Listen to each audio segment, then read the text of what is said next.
Hello, good afternoon, or whatever time you're watching this, and welcome to the Wednesday Week podcast, to another My Wednesday edition. And it gives me great pleasure to talk to one of the founders of new music, innovation, and one of Sheffield's sons in Martyn Ware. Do I introduce you as Heaven 17's Martyn Ware? Do you have a particular way to go? Yeah, I suppose so. That's what I'm most famous for, I suppose. I guess so.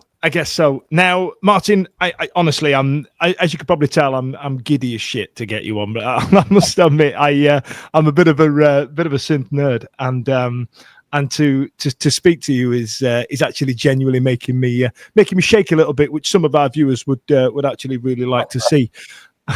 So let's go back to 70s Sheffield, and I was doing some research on you on yourself, and you were talking about bands such as Kraftwerk and how they were able to produce the sounds that they did because they had the money to buy the equipment. The big one at the time, and I remember doing a project on it in my GCSE music class, was the Moog, and you working class backgrounds in Sheffield. How were you making those sounds? What were you doing? Well, the thing is, we were very engaged with the idea of the future because of the kind of space race and everything, I suppose, that was going on late 60s, early 70s. So the idea of, Sheffield was in a bit of a pickle at the time because a lot of the steelworks had closed down. Mm-hmm. There was an unemployment problem, and it seemed like not a great future for young people in the traditional industries in Sheffield. But one of the great things was that there were lots of empty little Nesters shops that you could rent for next to nothing to use as like rehearsal studios.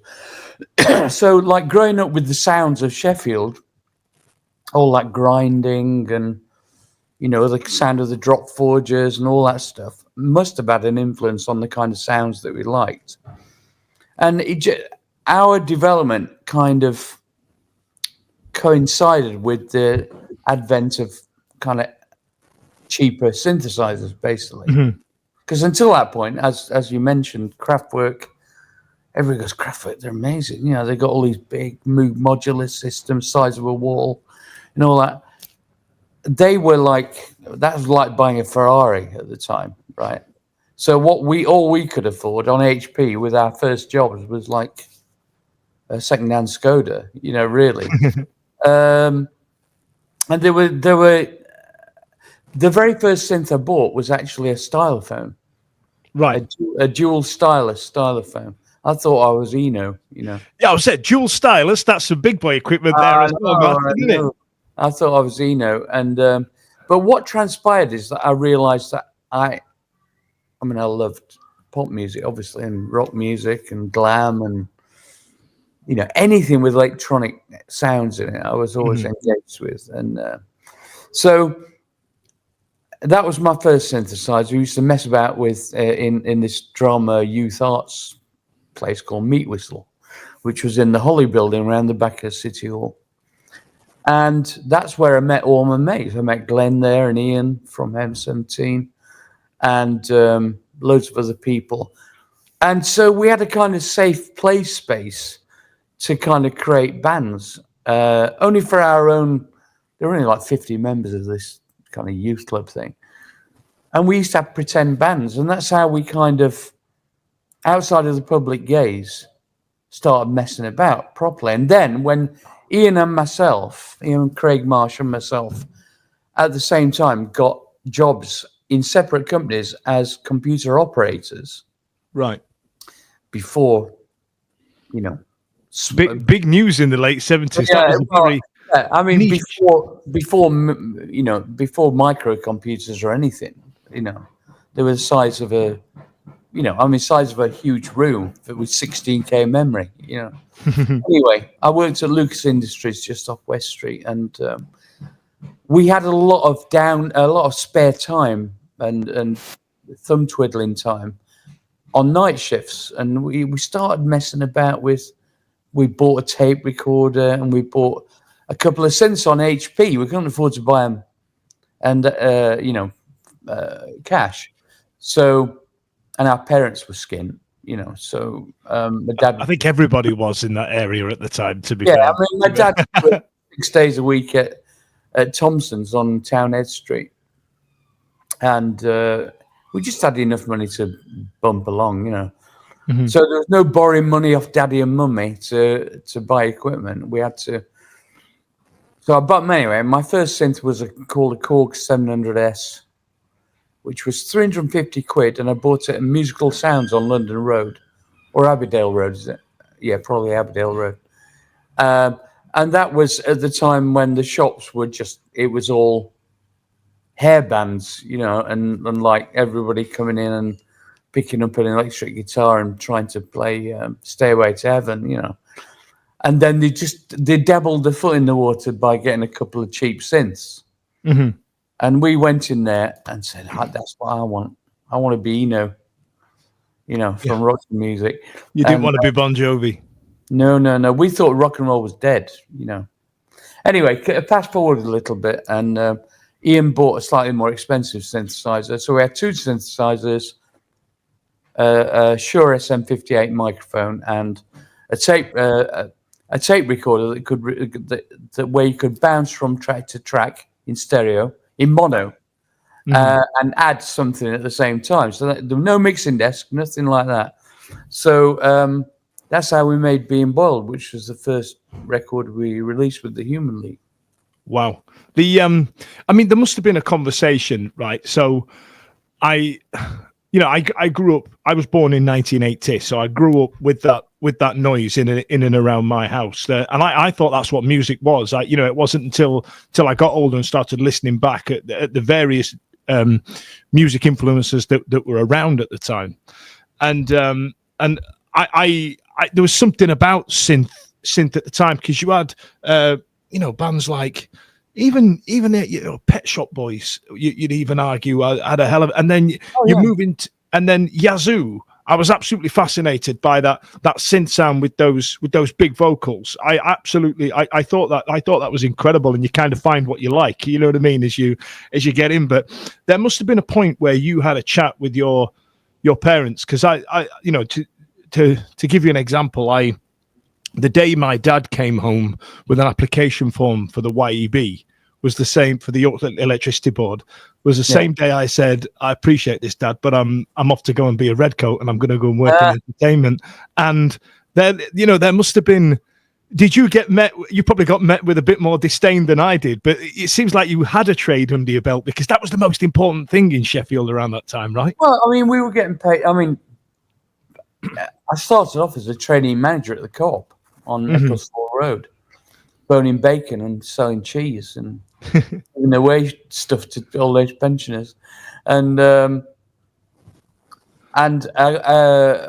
ended up working at Gleadless Town End branch, and I worked there for about nearly a year actually, and the manager, who was like 50 or something, might as well have been Methuselah, Yeah.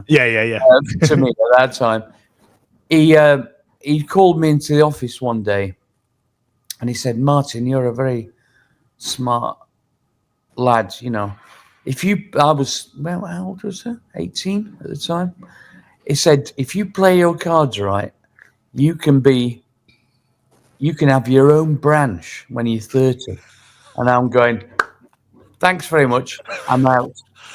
It's like they sold the job to me as like trainee manager, right?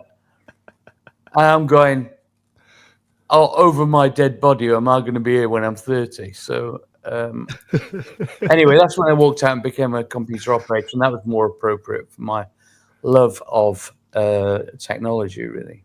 So do you feel like that went hand in hand with the music development, knowing how to make those sounds and make that, that just a noise? fascination with anything futuristic, actually. Yeah. So the synthesizers we'd got, it's important that people understand the kind of context now, because obviously I'm nearly 70 now, and I've done loads of education, MA level, And people always ask me how and why did you get into it? So, fundamentally, they were this new level of kind of entry level synthesizers were being sold to the public almost like an educational tool. It's really weird. So like the Moogs and all the American ones were for like existing musicians. So it's all like whittly, whittly, whittly, whittly, whittly, Rick Wakeman, all that stuff. We couldn't, I got no musical training, self-taught. So they were being sold to people who might have bought Yamaha home organs, to the general public. That was their strategy. And instead of that, why don't you have a mess about at home? It's a bit like prosumer, cameras.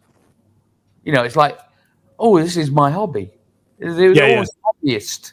So it was all like you got the manuals, and it was all like you can make the sound of a funky frog, or a rainstorm, or wind, or It wasn't meant. The weird Japanese ones, the Roland ones, and the Korg ones were meant for experimentation, and that's what appealed to me. Right. Because I thought I can't. I'm technically a terrible keyboard player. Mine was a monophonic synth, so you can only play one note at a time, which suited me fine. And so it's all about the imagination rather than technique. Do you know what I mean? Yeah. And how far I had one of those Yamaha keyboards. I did, and once I learned how to play Happy Birthday and the EastEnders theme tune, I was, what I mean. I realized I have drum machine and all that stuff. Yeah. Oh yeah, absolutely. And once I realized I had hands like cow's udders by the time I hit 15, I had to knock it on the head. So you've gone into computers. You've started the genesis of the Human League. Did you feel now? Would I be remiss to say it was creative differences that made you branch out, or was it not the direction in which you wanted to go? From my own band.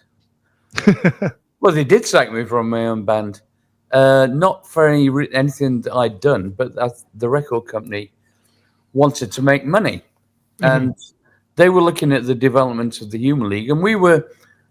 If it was a graph, we were on the upward trajectory, but not fast enough for them. So they saw Phil as being a traditional pop star. So behind the scenes, they were manufacturing a situation where they got two bands for the price of one. So they hired me and Ian off and put a new band around Phil and made him into like traditional pop. And then we were re-signed as a like we could carry on doing experimental stuff. As it turned out, I was so motivated and affronted by the fact that Phil, my oldest mate from school, betrayed me, that I thought, right, I'll show those fuckers. And so this is how people respond to adversity, right? They either do that or they crumble, right? And I was, how old was I then? 22? 22, and you're having these big discussions. I know. It's incredible, isn't it? I know. And then so basically that led to Hem17 immediately. Within a week of forming Hem17 and getting Glenn in as lead singer, who would have been the original lead singer of the Human League had he been not just moved down to London when we formed the Human League. So it was kind of fate, really. He just moved back to Sheffield. Right. And within a week of asking Glenn, we'd recorded We Don't Need This Fascist Groove thing. And Wichita Alignment, which was on the BEF album, which was my production identity. So we actually basically released two different albums within months of each other. One was a cover versions album as a kind of what can I say? Like a kind of menu for people who wanted to employ me as a producer of our electro soul sound, So that's how I met Tina Turner, for instance. Well, I was going to get on to Tina Turner. I was going to ask you about Erasure as well, because they did an album called Other People's Songs, where they kind of put an Erasure spin on various other tracks like Salisbury Hill and things like that. I absolutely adored this. I don't know what it was about Erasure. A lot of my friends have teased me for years because being a 12-year-old kid, from Sheffield, trying to show me metal and look a bit hard. As soon as I heard the opening bars to Stop by Erasure, I'd be there swinging my shoulders onto it. I don't know what it was. There was something about that. But on the other side of it, my dad was absolutely obsessed with these big voices, and Tina Turner was very much part of the soundtrack of my growing up around the house with, it was always Hallam FM on in the background, and it was on heavy rotation on there. And I assume you've seen the stage show. Well, yeah. I'm a character in it. Yeah, you are. I thought you'd have seen it. I wondered if if I was there at the world premiere. Amazing. And I find it really emotional, the entire thing. And during that part of of Tina's life, you gave her an absolute resurgence at this point, didn't you? Yeah, well, as I said, the BEF album, which is all cover versions, that's where Vince nicked the idea from, by the way, of the cover versions, electronic cover versions. And the irony is, my life would have been entirely different. But we were doing the last track on the album, which was Ball of Confusion, on the BEF album. And we were due to fly out to meet, to go and record the final vocal with James Brown in Atlanta. Imagine this, 22-year-old kid, from Sheffield. Already had your big fallout as well. Yeah. He's on the second project. Yeah. So anyway, 24 hours before we were due to fly out, his lawyers rang up and said, James wants the royalty on his track on the entire album. And we said, well, we can't do that. Anyway, so they pulled out, his lawyers pulled out, and we were stuck. We didn't have a singer for the final track. And I was just bemoaning my fate. I was in Virgin Records reception talking to the A&R people, and one of the directors of Virgin, Ken Berry, who was the finance director, nothing to do with the creative part, walked past, overheard the conversation and said, I'm going out to LA, flying out to LA later today, and I'm going to be meeting Tina Turner. What about Tina Turner? And I said, oh my God, like River Deep Mountain Eyes, one of my... Yeah, where was she in her career at this point? She didn't have a record contract. Right. Can you believe that? No. Plus, everybody, the commonly held view in the music industry was that she was finished. And all that was left was what they used to call chicken in the basket circuit things. And you can make good money on it, but like as a creative force is what I'm saying, or in terms of big sales. So nobody wanted to sign her. So I said, listen, I don't care if she hasn't got a record contract. Next thing you know, we're on Concorde flying over to LA. We're in Tina Turner's front room and she's pouring us a cup of tea. And it's like, wow, this is wild, and she said yes. And I suggested Ball of Confusion, and she came over and recorded it in London. And at the end of the recording session, she said, that was quite difficult to sing. It sounded like there was more than one male voice on that. Tina Turner found it difficult to sing. No, but listen. She said, it sounded like there was more than one male voice on that. I said, well, it's the Temptations. There's like 4 different voices. She said, who's the Temptations? I swear to God, on my children's life. So she turned her back on soul music, right? Because of all the horrors that she'd been through. Ike. And anyway, so that got released as a single, and it just scraped the edge of the top 40, not enough to get on Radio 1 playlist and Top of the Pops. But her manager, Roger Davis, was already plotting to create Private Dancer, the comeback album, and came back to me. In fact, came back to all of Hem 17 when they were plotting the album and said, would you be interested in writing a couple of songs for Private Dancer? And we said we were right in the middle of recording Luxury Gap, our second album at that time. We didn't have time. They said, we can do you a couple of cover versions. So we did. I suggested, I went to her house with a kind of short list of 10 songs, and top of the list was Let's Stay Together. I always loved that song. Yeah. And I thought we can update it by making it kind of slightly futuristic and electronic. She loved the idea, so we did that. And I knew that she loved David Bowie. And I thought, wouldn't it be cool? Because the album was going to be coming out in 1984. If we did a cover version of his song 1984, it made it feel really contemporary, right? And so we did those two songs, and then Let's Stay Together got released, and it was released first in Europe, but then it went on to become her breakthrough record in America, and it was the biggest selling 12-inch single in American history at the time. The way she changed that record with it's amazing, with your music and her voice was genuinely groundbreaking at the time. I'd never heard anything like it at this point. I don't think many people had that vocal.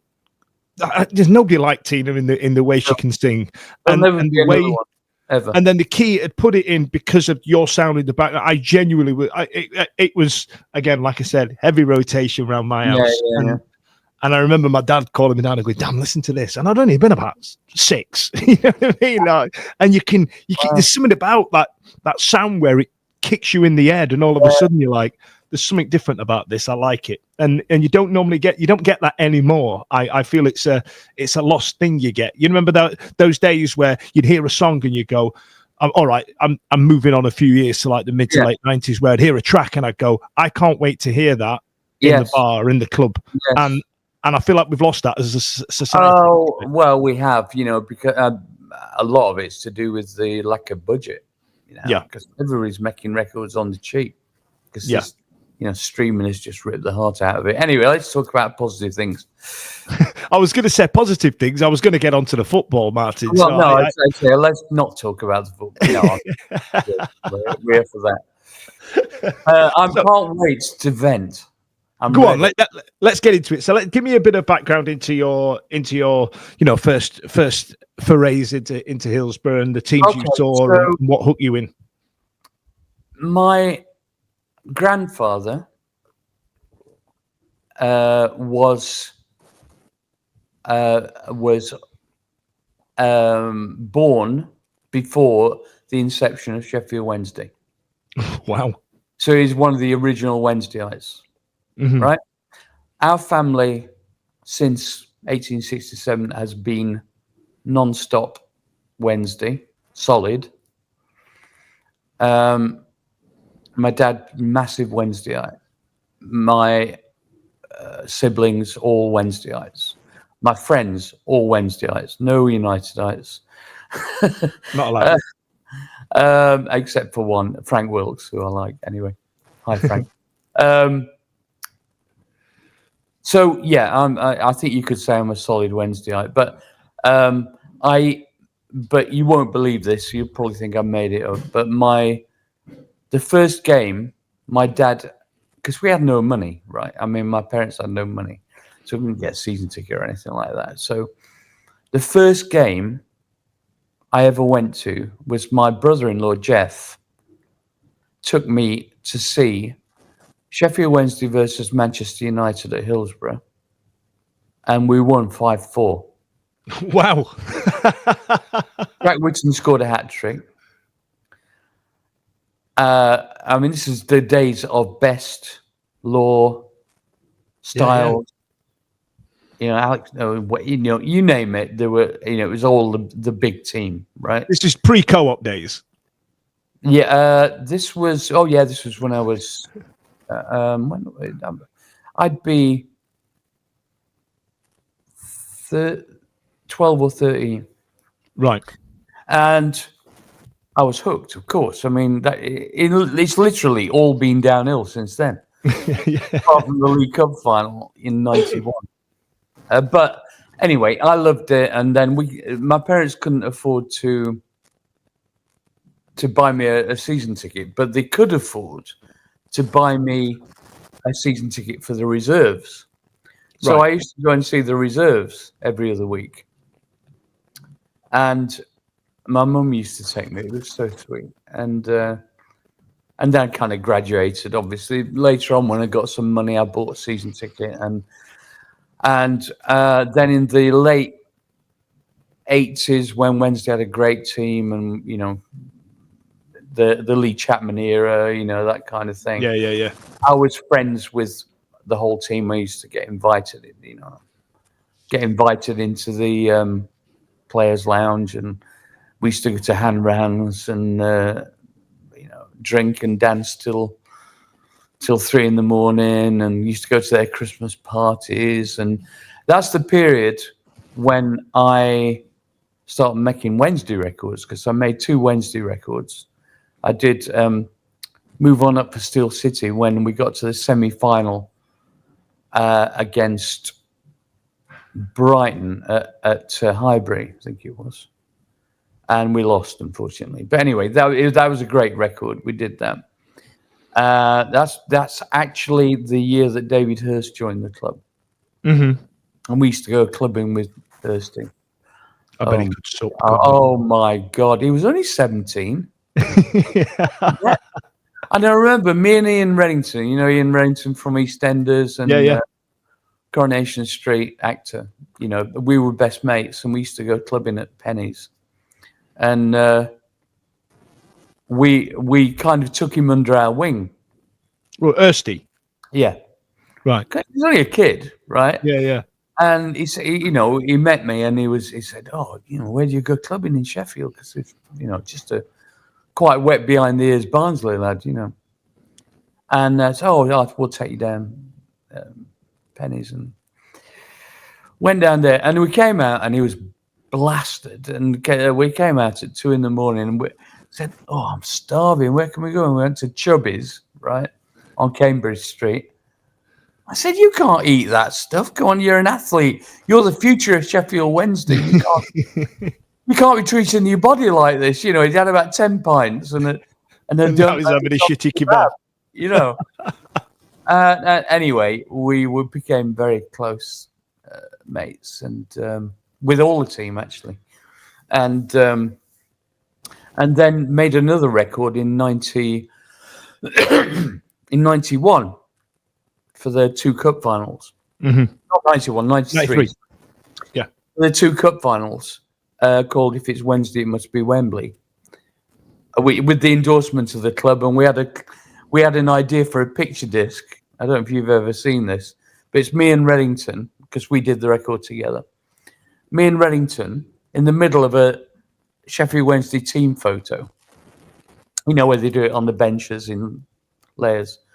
And me and Reddington in the middle with goalies jumpers on. And the rest of the team all around us. John Arks and Chris Waddle. Yeah. Bart Williams. And all wearing kind of Blues Brothers Ray-Bans. Right. He thought it looked really cool. And he did. So cool. So we did that. And of course, we didn't win either of them, did we? But there was a wonderful. I feel like the 60s, 70s, 70s and 80s specifically, and early to mid 90s. There was a relationship between music and football. I felt like the players and the rock stars at the time were revered in the same way, and I feel like as the game changed and they became more athletes, as it were, and people were watching what they put in their bodies, and Wenger came in with his fancy ways, it kind of drifted away there. But did you ever feel that connection, like you felt like on a par with these people? Well, I always said at the time that if somebody did a popular radio show or a TV show, because all the professional footballers I met loved music and wanted to be musicians. Some of them could actually sing, some could play instruments. They had a lot of spare time on their hands, Yeah. It's not quite the same now because it's all gyms and ice baths and cryogenics and all that stuff. But they still got plenty of spare time, but not as much as they had then. So a lot of them were enamored of pop stars, and likewise, I don't know anybody in Sheffield, musicians, and I know most of them, who didn't want to be footballers. Not necessarily when you could be United, there was this synergy, right? And I think there still is. And actually, what's interesting is that stations like TalkSport kind of evolved into that kind of thing. It became like popular culture, didn't it? And Soccer AM, they always used to have musicians on there.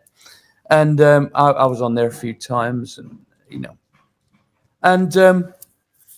yeah, it was funny. So anyway, they used to hang out with the players, and there was a very close relationship. I mean, there was other people as well, and as soon as we get into a couple of cup finals, everybody's a Wednesdayite, right? Michael Palin, who in his book says he's a Unitedite, suddenly became a Wednesdayite. Interesting, isn't it? And likewise, Phil Oakey and the girls, all of a sudden, were hanging out with the Wednesday players. Success has many friends. You know what I mean? And yeah. Where are they now? Let's put it that way. Anyway, yes, you're right. Is music and football is very important. Yeah, I think Soccer AM is a great example of the way that those two were connected, and the genres of music has changed. Like in the mid-90s, it was very much Britpop and indie and things like that, and then as we've moved into British hip hop and things like that, that's also become quite prevalent. Yeah. So let's get up to modern day. Are you struggling biting your tongue? I just want to warn the listeners that this is not going to be pretty. So if if there are any children in the room, you probably better put them to bed or whenever you listen. Yeah. Or put your headphones on. I know I've always had connections with the club behind the scenes. I've presented various commercial ideas to them, ideas about having, together with people like John Hemmingham and stuff like that from the Wednesday band, and John McClure and Pete McKee, and we're all Wednesday. It's like trying to suggest things like having a big rock concert at a one-day festival at Hillsborough in the closed season with the Arctic Monkeys when they first started. Of course, they're too big for that shit now. But but anyway, it was a great idea. So in the end, it proved to be too difficult. So it all kind of moved to Hillsborough Park and all that stuff. And so I've always had a kind of behind-the-scenes contact with the club. So I hear a lot of stuff. Mm-hmm. That the normal fan wouldn't hear, except through Joe Cran or and Alex, all the journalists and stuff. It's quite clear that Chancery was not capable of doing the job very early in his tenure.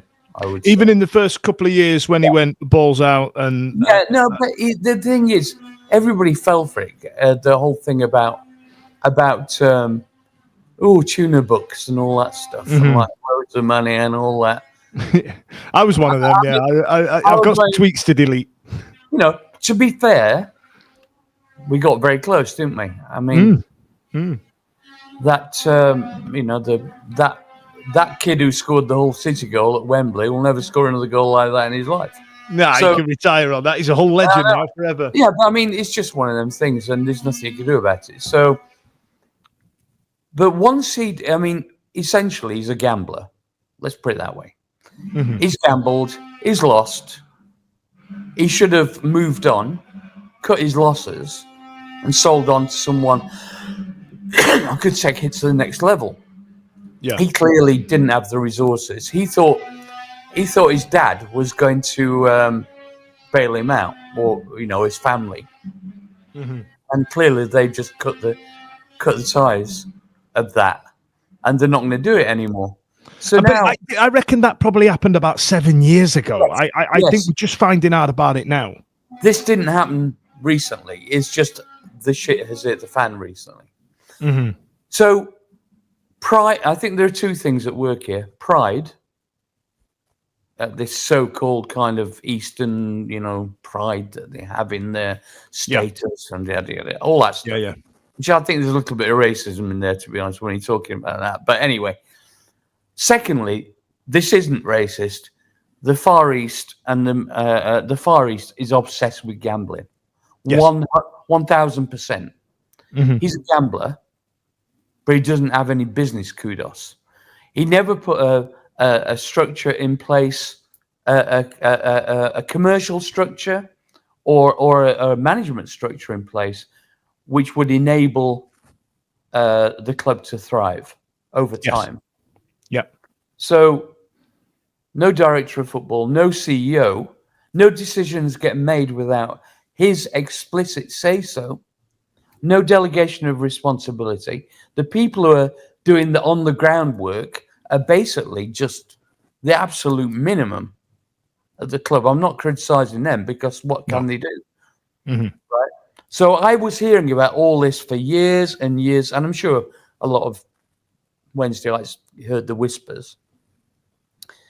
So he's basically got to he's hit the end stops now. So what's his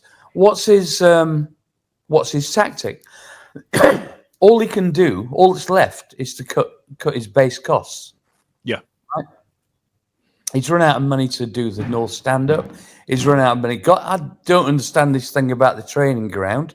I don't even know if that's continuing. Was that some kind of fantasy? The timing of it was incredible, wasn't it? It's something we've been screaming out for about 5-6 years. And then in the breakdown of the club since January, where it's all falling to piss and shit, we've then gone, hey, we're going to sort the training ground out. But the only thing I can assume is it was a bit of smoke and mirrors, trying to make it look attractive for potential buyers. Yeah. He still thinks, and the figures that were being bandied about in the last 7 to say 2 years ago were ridiculous. I mean, like 200 million. Nobody's going to pay that. Nobody ever was going to pay it. So, by all accounts, although I don't trust anything I hear anymore, but by all accounts, he's reduced his asking price, but it's still too much. Yes. So anybody who does due diligence on the club, I mean, it came out in the last few weeks about the exact nature of how much debt is. Yeah. But he did say quite a while ago, within the last year, that the club was losing lots and lots of money every month.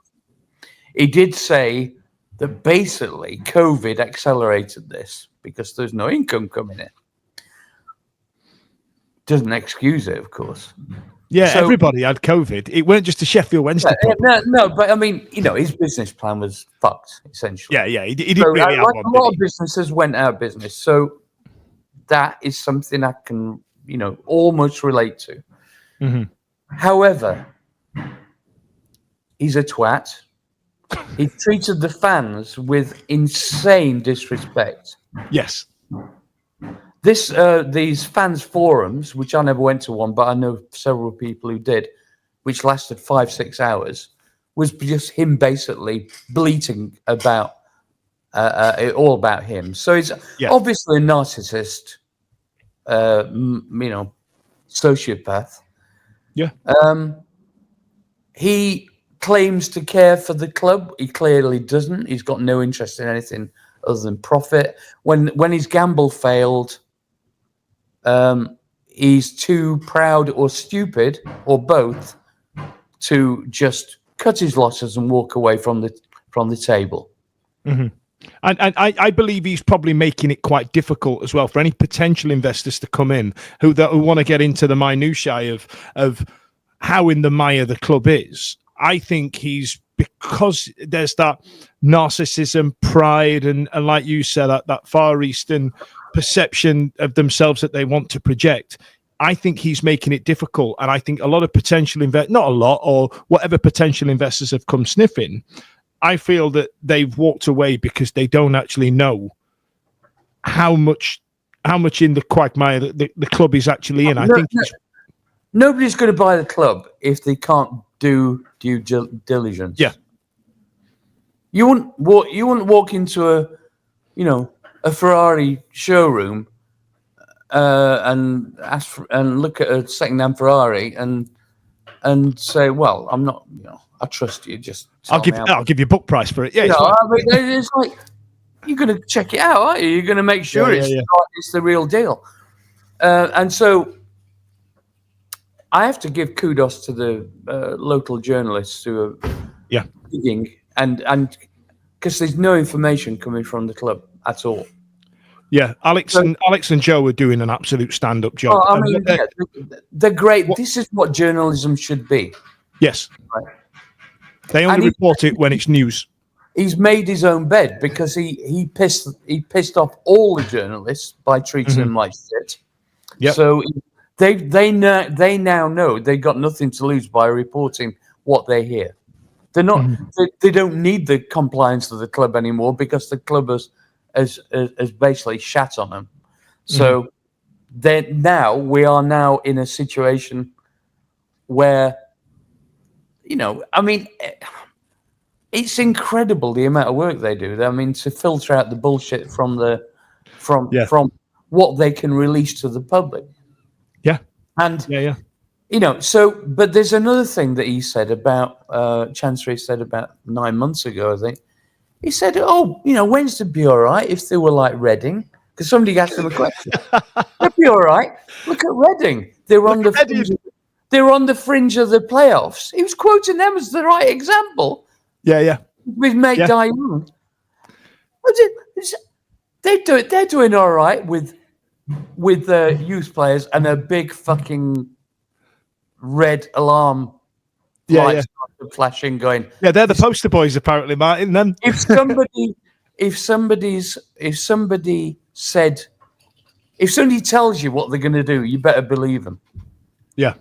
So his strategy is to sell all the players that he can on slightly bigger wages, and just getting youth players, and he doesn't care which division we're in because I can't prove this, but I strongly suspect he's in such debt to people that he knows that if he sells the club, he's going to have to settle those debts. Yes. So he can keep kicking the can. This is what I fear. Keep kicking the can down the road so the day of judgment doesn't come. That's what I think is happening. That's exactly what's happening. I did a deep dive for another project that I'm working on about Morecambe. And this is a club 2 or 3 years ago got to their highest ever finish in League One, and they were looking like they were great. And their owners, the Bond Group, started having these vultures circling just like Chancery has now. This happened to them about 2 years ago, and they're still owned by them. On paper right now, the directors have quit. They've come back for 5 days. They've quit again, and I feel like we're going to go down a similar route. And I think they had directors. They had directors. Well, yeah, they had directors. We haven't even got them. we've got an insane king. Yeah, a megalomaniac in charge. But exactly what you're saying there is a fear of what's going to get uncovered, what he's going to be culpable for if somebody comes in and buys us. Because what he has to do, he has to admit to somebody, this is how fucked it actually is. The big thing is this new football regulators bill. Because with Reading, it had to get to the point where they said, if you don't sell the club, the club will cease to exist. Yes. So then it has zero value. Now, Chancery's bought the ground, nominally bought the ground, right? Put that money into the club, lost it, because he's a terrible gambler as well. Right? So the book value, God knows what it is, of the ground now, I have no idea.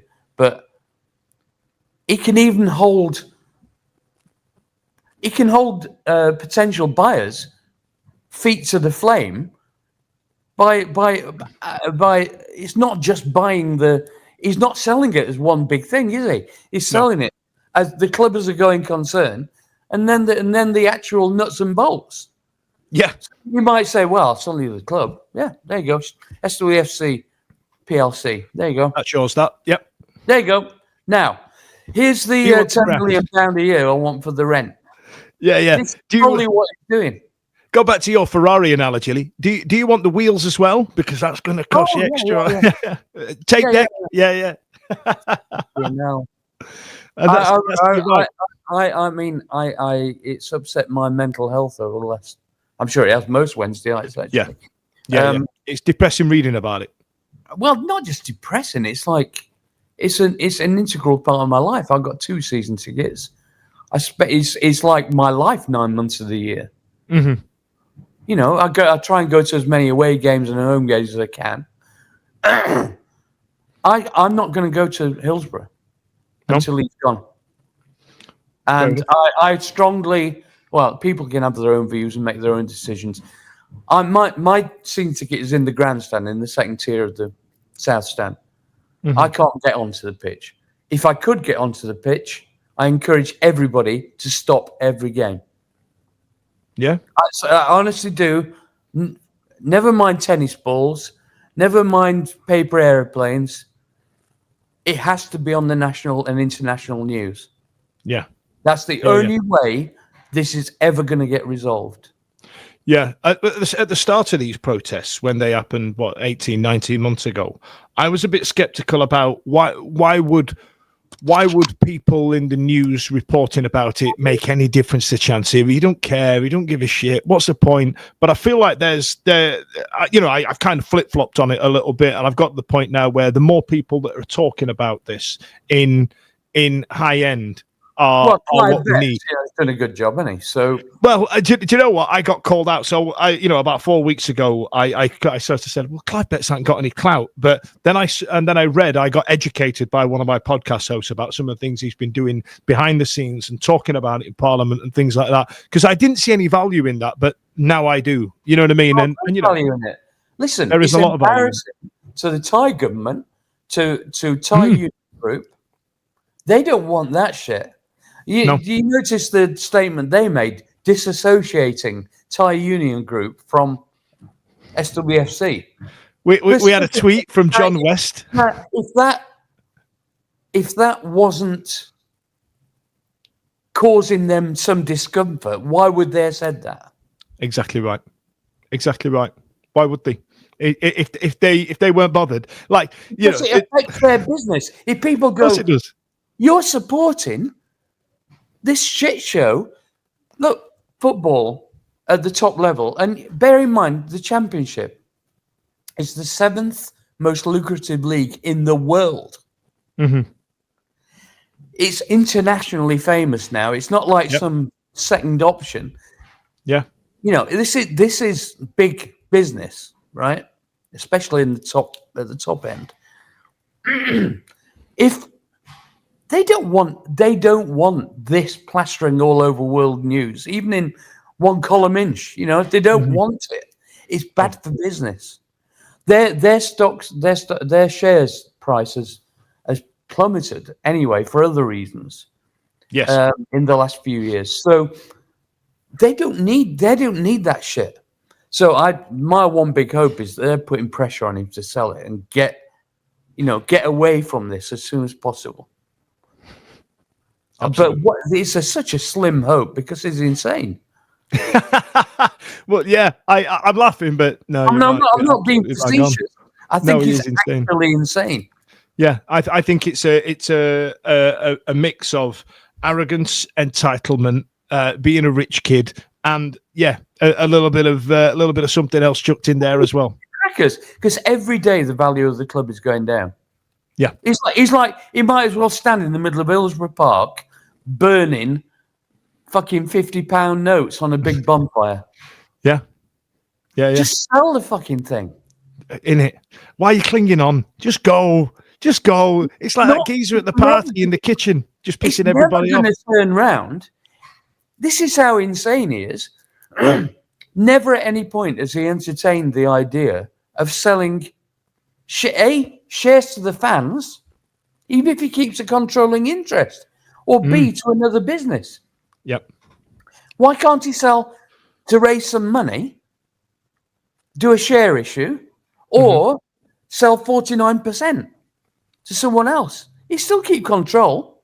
Yep. It's because he's frightened of what they'll people find. seeing the books. Exactly that.